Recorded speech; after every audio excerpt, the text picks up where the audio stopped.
Morning, David. How are you? Back in your Very study. good, thank you very much. Back in your study, looking replete, Sunday best with your little sweater on. Yes, something like that, yes. Primed and ready to give you the best 5 minutes of your programme. Something like that. Marvellous. Well, I'm all in favour. Now, where do you want to start? Shall we start? This is very interesting, actually. We'll come on to that. But Kate and William to join the King to celebrate VE Day. This was reported earlier on in the week, and there was quite a lot of detail in some of the newspapers, but I know you will know more. Tell us more. Well, obviously, in May the 8th, I think there's planning to be a big service celebrating VE Day from 1945, the end of the Second World War. And I think really they're just putting out that the Princess of Wales will be part of that service and may be taking part in other events celebrating the victory in the Second World War. And we've seen the Princess of Wales, recently, this last week, I think they've been the family have been sunning themselves on the Caribbean island of Mystique, which is lovely. that private former very popular place for Princess Margaret, who made it her own back in the day, but they've been there.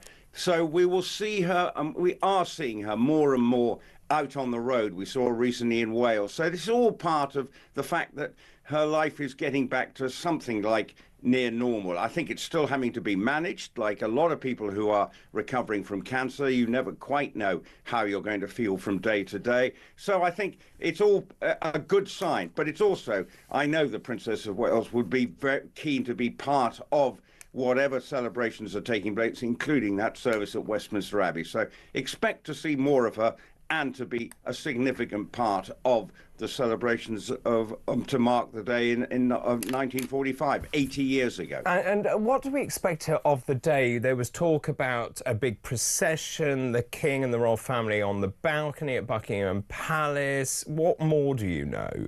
Well, I think that one of the problems is a big procession militarily, it causes logistics. We saw coronations and other things pared down military because, and actually, let's be honest, it's one of the big talking points. How big are our armed forces? Are they fit for the modern day in political environment or just the world environment at the moment? So it might be a strain on resources, but I'm sure the King will be extremely keen to mark what was such a significant day in British history. So if there is an opportunity for of course we see it at the King's birthday parade. He will come out onto the balcony, which is normally a month later.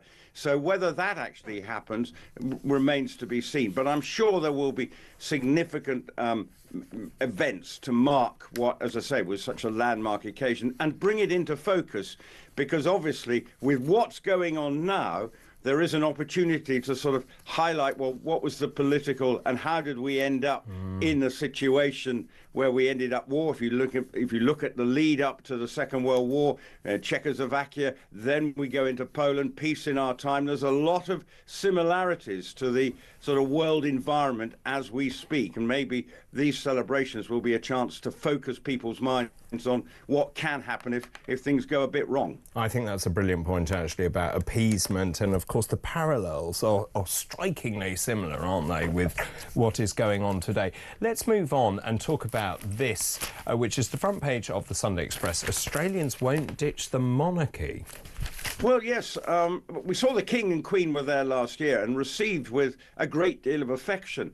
And I think what is beginning to reflect is that the Australians are not quite sure if they get rid of it, what do we end up with? Do we just end up with a failed politician becoming the leader of, or whatever, something like that? That's obviously a debate in this country from the Republican lobby. They say that we shouldn't have, obviously, a monarchy. But actually, you've got to persuade the rest of the population, is the new system better? Now, Australians might say, well, why have we got our head of state is the other side of the world?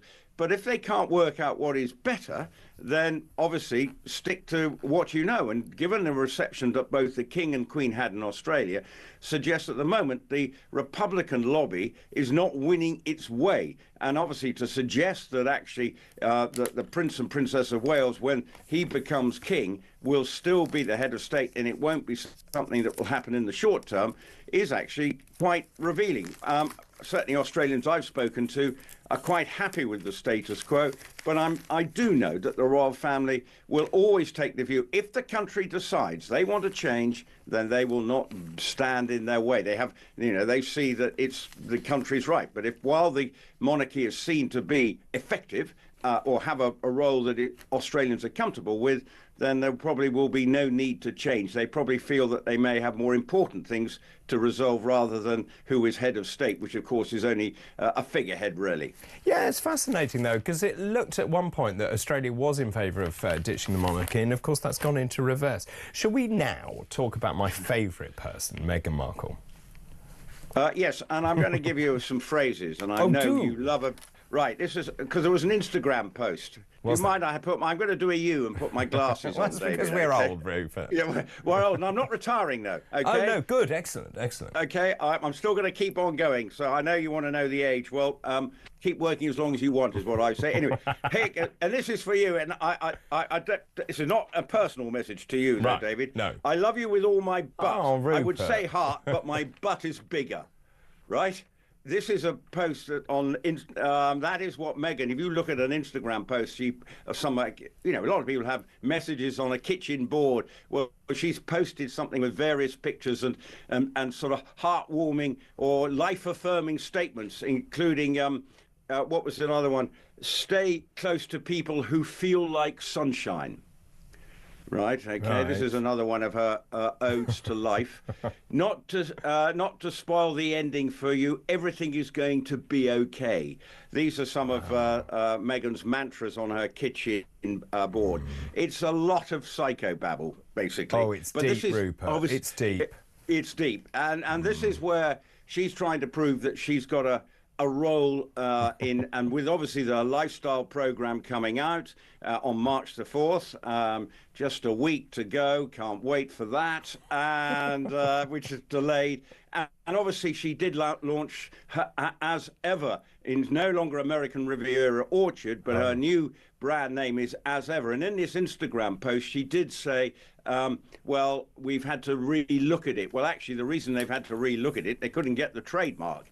And there are questions about As Ever, because there are clothing firms in New York and the coat of arms is very similar to a Spanish town. So it's not gone completely straightforward, but the good news is you will be able to buy jam and more jam and yet more jam.